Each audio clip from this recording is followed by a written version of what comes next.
Yo, this is Rocco Bellagio, and I am from Built by Bellagio, and I'm here to show you how to fucking put some muscle on for once, okay? Are you one of those people that goes to the gym day after day, week after week, month after month, and you don't change one bit? I'll tell you why. Because you keep doing stupid shit. You're working out like an uneducated moron, okay? Now, I'm not calling you an uneducated moron. You're just listening to uneducated morons. Let me just tell you what I'm gonna tell you today, the checklist. There is a checklist that I'm gonna show you if this eraser would work. I wanna show you the 5 key things, maybe a little bonus at the end, but 5 key things that you need to figure out before you even work out to see whether you're doing the right thing or not, okay? Now, number 1,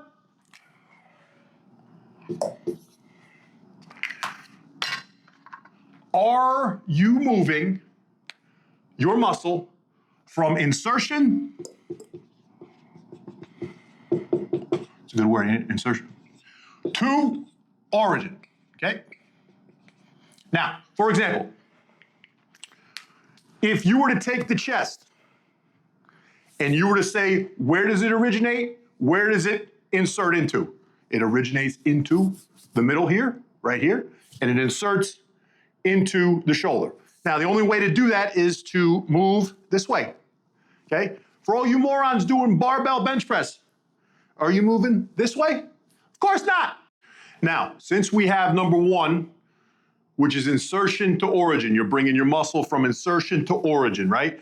Well, number 2 must have to be, now you have to go what's called opposite position loading, right? So opposite position loading, what the hell does that mean? Well, that's what I'm here for. Opposite position low adding. Bang. Now, for example, everyone does lats, right? Like this, right? Or like this. Well, guess what, geniuses? The lats insert into the armpit from the spine. So how the hell are you gonna get this,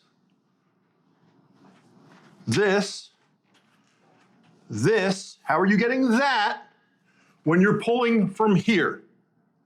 There's no fucking way, okay? So if you're gonna do something that pulls from straight up to straight down, or straight out, straight in, you're never coming from here or here. That's where it has to come from. Opposite position of the insertion origin. Bang. That's how you do lats, right? Lat pull downs, cable rows, barbell rows, they're for your rear delts mostly, a little bit of lat, but you're not getting it from here, okay? You're involved in so much other shit for no reason. Now, we got opposite position loading, right? Number 3, there's a little thing called early phase loading and late phase loading. Let me explain. In the early phase of a motion, the muscle is not only the strongest, but it's also the most apt for growth, okay? So when you get it early phase loaded, so best example would be a bicep curl. At the beginning is the early phase, and up here is the late phase. Well, you wouldn't want to do a fucking bicep curl like this, would you? Of course not. If you were to do half of a motion, you'd rather do it down here, the early phase. That's where it's the fucking strongest, and it's also the most apt for growth. But you don't want to ignore the late phase, right? Without forgetting the late phase. Now, since we are weaker and we're not as apt for growth in the late phase, perfect example for this would be shoulder raise.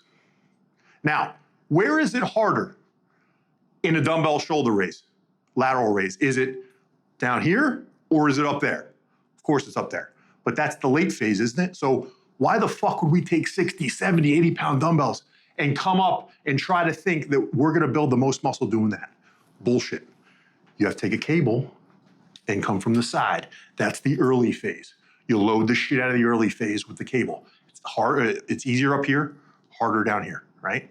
Then, because you don't want to ignore the late phase, after you've hit your cables, after I've sweat my nuts off, you are going to now take a dumbbell and you're gonna start halfway, since this is where it's hard, boom, boom, boom. Now you have the late phase as well, but you don't do the same ass weight. You wanna do heavy here with the cables, and you wanna do about 3/4 of the weight with the dumbbell. And now you have best of both worlds. You've hit the early phase, you've crushed the late phase, you're set. All right, so now we're halfway through. We still got some good shit coming up, okay? But these right here, these three are the key. They're the fucking key. If you do not do these three, you're fucking around. I'm sorry, but that's what it is. Now, number 4. I see a lot of this shit, okay? And it's gotta stop. Let me ask you a question. Do you think a muscle that's overstretched is weaker or stronger? No shit, it's weaker, right? So what the fuck are we doing this for? What are we doing this for? What is this? What is this? Overly short, and what are we doing? I don't fucking get it. You know, what are we curling? Let me get on a fucking 87-degree incline and curl like this. What the fuck are we doing? Okay? So, you don't want to be no over stretching or over shortening. Okay? Now, this is called passive and active insufficiency. I won't go into the fucking boring details, right? But essentially, it's what I just said, okay? A muscle is weaker when it's overstretched, but it's also weaker. Let's just take the bicep, for example. This is an overstretched bicep, okay? When we're doing those dumbass incline fucking curls, or you idiots that are doing those spider cable curls, and you think, my God, my biceps are so fucking cramped up, they must be working. They're cramped because they're not working. Over-shortened, right? That's if I were to take, let's just say with the bicep, like one of those lat pull-down fucking handles and curl it like this, right? I'm fucking just cramping doing this, right? So here's the easiest way I can explain it. Think about 2 pieces of Velcro, okay? Now, if you were to make those 2 pieces of Velcro stick to be the strongest possible, right? To get the strongest pull on each side, you'd want them over the top perfectly, right? Well, that's how fucking muscle cells work, okay? Actin and myosin, they click onto each other so you can pull and fucking use them, right? So when I'm trying to curl a fucking 60-pound dumbbell for fucking 6 reps, I want to make sure that I'm not either out here or I'm not back here. Because either if I'm out here, now I'm over shortened. I'm bringing the muscle shorter, bringing it closer to its origin, okay?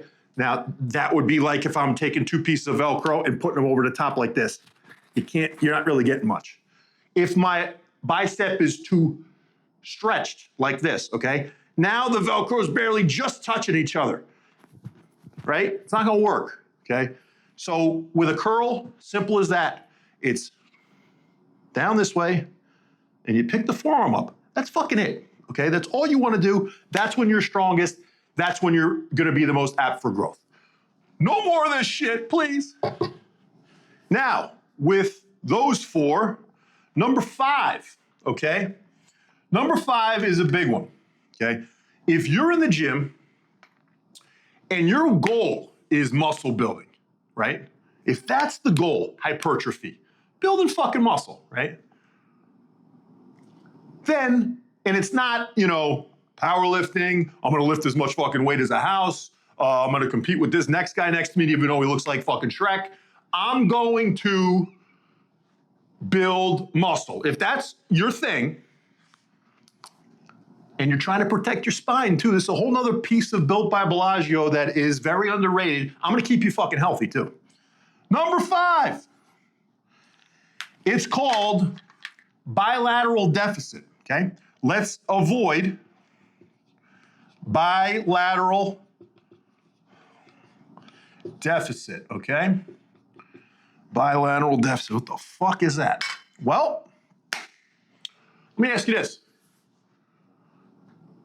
Would it be better, you think, for my spine to curl one 50-pound dumbbell at a time or curl two 50-pound dumbbells at a time? 2 reasons why 250s are dumb. Number 1, you got 100 pounds on your spine now, coming down from fucking gravity saying, hey, discs, see you later, okay? Number 2, I'll guarantee it's science-based, but you can go try it out if you don't fucking trust me. You got 2 50-pound dumbbells one in each hand, okay? I'll guarantee you, say if you get 8 reps, you're gonna get 10 with one at a time, okay? Because now your brain and all your physiology, all of your, physiology, I guess would be right. It's just focused on now one side, one arm, one 50-pound dumbbell, not 2, okay? You're gonna be able to do more. And I'll guarantee you, for the same amount of reps, you could probably do a 55 with one arm, okay? But try to avoid bilateral deficit. There is only really one example that I could say if you had no other choice but to do dumbbell presses for your chest, which suck dick, by the way. But if you're to do those, if that's the only thing you can do, I would much rather you do 2 at a time, because if you're laying on a fucking bench with one and you don't have the fucking abs that I do, you're gonna fall the fuck off the side of the bench, okay? So I don't want you doing that, all right? But if you were to listen to me and do the exercises you were supposed to do, you wouldn't even worry about dumbbell bench press, okay? But that's number 5, avoid bilateral deficit. You are going to save your spine and you are gonna build the muscle you wanna build. Now, there's your 5, right? Now I'm gonna give you a little bonus, okay? Number 6, this is a little trick that I can't even tell you how many people I see in a gym, 90% of them, they're doing whatever, the cable crossovers or the fucking rope pull downs or the fucking, the lat pull downs, whatever. And they're starting, another one of my favorites, the overhead rope. The fuck are we doing? What they're doing is they're pulling half the fucking weight off the stack already, and then they're doing the move. Not only is the move stupid, but you don't pull the weight off first. You set it where you want to set it to start. If you're doing let's just say, rope pull down, you gotta start with dead weight. You pick the weight you want, okay? And then you set, there's a reason why, I don't know, on those cable apparati, you can bring it down a couple notches, all right? You put it in the notch where you can start here and then go down. Then go down. Not, let me pull it all the way down first and then do it, where there's half the fucking weight. So, number 6 is start with dead weight. Okay? This goes for dumbbells as well. So like we talked about, if we're gonna do a dumbbell standing curl, right? That weight is completely dead because it's vertical against gravity, it's neutral, right? But if I move it here, it's not dead. If I move it here, it's not dead. There's something pulling, right? You start from dead weight and then you go. Back down to dead weight and you go, right? There's no jerking, there's no, there's none of that, okay? And then with a lying down skull crusher, okay? Same thing, if you're lying down, you're gonna start with it directly neutral against gravity, where down, up, down, up. None of this horse shit where we're bringing it back behind you, or you're trying to just do those little fucking Jimmy arms. Not doing that, okay? Start with dead weight. Not only will you not tear anything, but you'll build muscle. All right, let's recap. This is the Built by Bellagio checklist, okay? These 6, number 1, you gotta make sure you're pulling the muscle from insertion to origin. Number 2, opposite position loading. Make sure the line of force from where you're pulling the weight is now directly opposite of the origin of the muscle, okay? Make sure it's all in line. Lat pull downs especially, that's like the lat pulling is the big one. Number 3, early phase loading without forgetting the late phase. The late great Doug Brignoli will, he'll disagree. He usually does early phase loaded movements, forgets about taxing the late phase. Can't do that because you're leaving shit on the table. Number 4, no overstretching, no overshortening, active and passive insufficiency. None of that shit, okay? Another great example of this, right? So this is neutral, right? If I did this, this is neutral. I can't fucking pull this shit apart. Can't do it because it's strong, it's neutral. But the second I break it, right, now it's actively shortened, bang, easy. Actively stretched or passively stretched, boom, easy. You don't want that. That's the rest of the muscles all over the fucking place. Number 5, avoid bilateral deficit. That is to save your spine, and that is to get the maximum out of every muscle, right? I'd much rather you do 8 reps of a 50-pound dumbbell curl or even 55 than do 6 of 250s, right? Not only are you gonna work the muscle better, you're gonna save your spine. Number 6, the little bonus, you always start with dead weight, okay? None of this pulling half the fucking stack, halfway up the machine before you even start, right? None of that shit. None of the playing with the dumbbells first with a shoulder, or the same thing, shoulder or lat, stretching it out before you do a move. No, it's gotta be neutral, a dead neutral weight against gravity, okay? So in every other video from now on, when we do our deep dives, in every muscle group, we're gonna do everything. I'm gonna show you the best muscle, the best exercises for each muscle of the fucking body, okay? In every one of my videos in the future, these 6, will be right here in a corner, and we will be able, whatever exercise we're gonna talk about, we'll be able to check off whether that exercise abides by these 6, okay?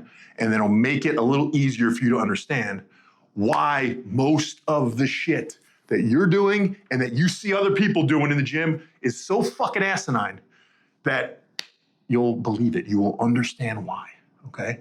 So until next time, this is Rocco Bellagio. It's Built by Bellagio, and we are gonna fucking kill it from now on. I am the best at what I do, okay? The fucking best. And from now on, you're gonna be the fucking best. We'll see you later.